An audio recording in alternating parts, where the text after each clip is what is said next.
Hi, Matt with eTrailer. Today we're talking about the Benton LittleShift bike rack on the back of our 2020 GMC Arcadia. Now what I really like about this rack is it's very versatile and very compact, and it's just a simple one to work with. So you don't have to worry about trying to figure out all the bells and whistles or how it's going to work. But the first thing I want to show off is how it's interacting with the Arcadia. So with a bike on here, it's working fairly nice and it gives you a really good hold. The closest point we have here isn't really nothing to really concern yourself with, because even if you're on those bumpy roads, you're not going to make contact with your vehicle. Now I will say the one downside to this rack is that we can't tilt it back. So if we want to take a closer look at accessing your hatch, I'm going to remove it. So to do that, all you have to do is take off these straps here by pressing in on it, pushing up, and they pivot out of our way. Same thing for the one over here, just like that. And for this front ratcheting hook, what I like about it is if you press this button and push up on it, it takes it off, and you can completely take it off.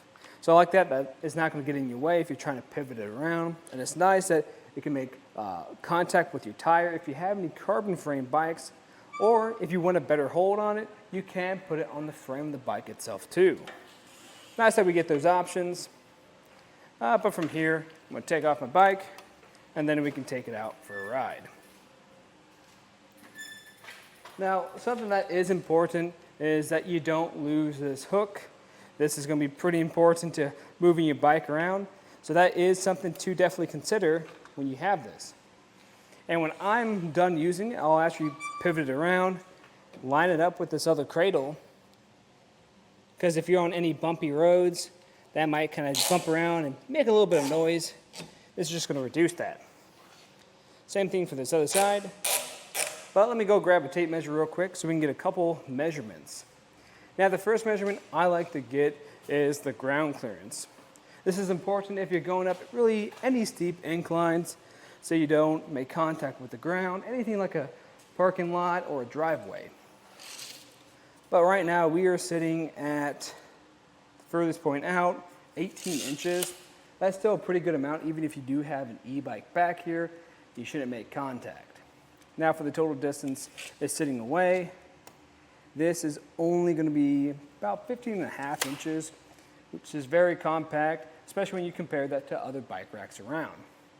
And like I said earlier, we can actually open up our hatch now, even with no bike on here. Because something to consider is with this larger liftgate, a lot of racks, even with them folded up or just laying around, sometimes their cradles or something will get in the way of that liftgate. We don't have to worry about that in this case now. Now the way this is going to install is we're going to have a 2-inch shank that goes into your 2-inch hitch receiver. We're then going to have an anti-rattle bolt that goes through, connects to a nut, and you're going to have this safety clip at the very end. I like this because that what the anti-rattle bolt does is give you a really good hold back here, so when you're on those bumpy roads, this isn't going to be rattling around on you, making a lot of ruckus. Now in my opinion, I think this is a solid one bike carrier. Now of course, if you're looking for something for more bikes, there are some other pretty compact options. Two that come to mind. One's going to be the Benton Shifts and Grins. That's going to be great because it's going to work very similar to this, and it's going to be a little bit more affordable. Downside of that is it's a fairly heavy rack. So if you're looking for something a little bit more lightweight, still compact, then I'd recommend the Thule Outpace bike rack. That's super compact, even more compact than the Shifts and Grins, and it's going to be very lightweight like this one here. But if you're just going on solo rides, I'll probably just stick with the Benton LittleShift. But of course, if you guys have any other questions, please let us know here at eTrailer. And again, I'm Matt, and thanks for watching.